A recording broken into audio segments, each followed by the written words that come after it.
What up to my peoples, and welcome to Retro Crunch. And to start off the retro pop culture news, if you are a Beavis and Butthead fan like I am, you are going to love that on June 23rd, the next movie titled Beavis and Butthead Do the Universe is going to be premiering on Paramount Plus. Now, I watched the trailer and I absolutely loved it. It does a great job of reminding me of their previous movie, Beavis and Butthead Do America. And if you can remember way back in 2011, there was a revival of the TV show that gave us the 8th season of Beavis and Butthead, but it wasn't revived for a 9th season, which was kind of a bummer. But just hearing that in just a couple weeks, we're going to be getting a new Beavis and Butthead movie, I think that's awesome. Now, I would have preferred for this to come out in theaters, or hell, even if they would have put it on MTV for its premiere, I thought that would have been really great. But, you know, MTV kind of sucks now. They don't even play music videos, so...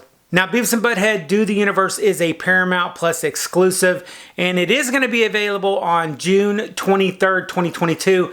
But unless you have the Paramount Plus paid service, you're probably not going to get to watch it. But in case you are able to watch it, here's the synopsis provided by Paramount. A tale that technically spans 2 centuries, Beavis and Butthead Do the Universe promises to sit atop all future lists of the dumbest science fiction movies ever made. The saga begins when Beavis and Butthead wind up at space camp through creative sentencing from a juvenile court in 1998, making a docking simulator for something else. Beavis and Butthead excel at it and are asked to join the space shuttle mission in a PR movie.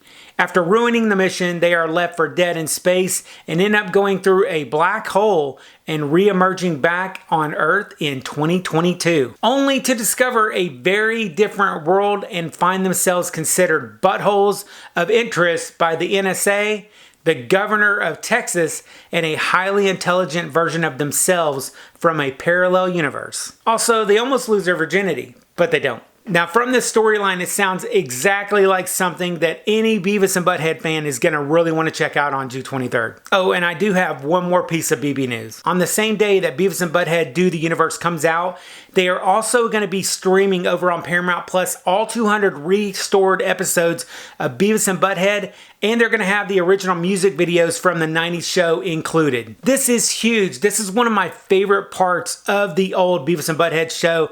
Getting to see them sit around like just lambasting all of these music videos that were, some of them were creepy, some of them were weird, and some of them were actually popular. That alone, at least temporarily, might make me re-up Paramount Plus. But with that, what do you guys think about a new Beavis and Butthead movie coming out on June 23rd? And are you going to watch it? Let me know. And then next, oh man, the new trailer for the Willow TV series, it just dropped and I am loving it.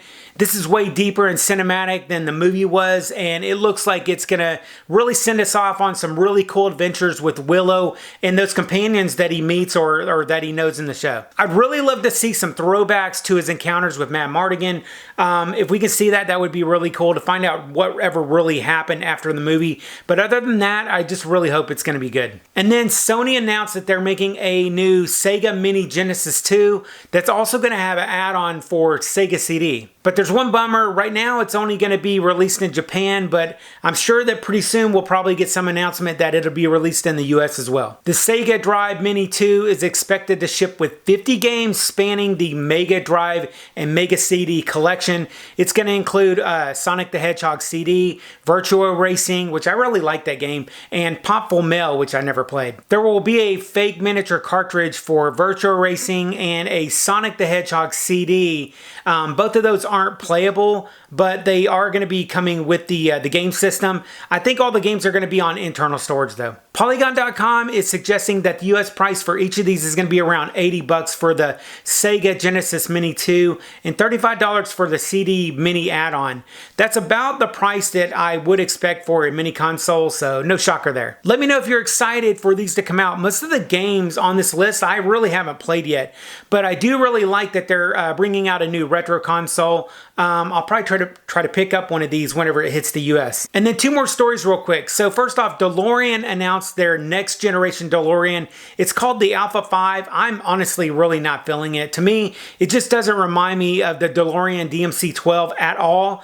I was hoping or thinking that for their first time doing a new DeLorean that's next gen, that it would at least remind us a little bit of what the DeLorean DMC-12 looked like. And then last up, you guys have probably seen the Gerber baby Baby. I mean, it's iconic. Nobody could tell me that they'd never seen it. Well, just to let you know, the lady that it was based on, she was 85 years old and she actually passed away recently. And that's your retro news for the week. If you're into retro news and nostalgia stuff from back in the day, I'll see you in the next video. I'll catch you on the flip side. And remember, if it ain't retro, I need TP for my buckle.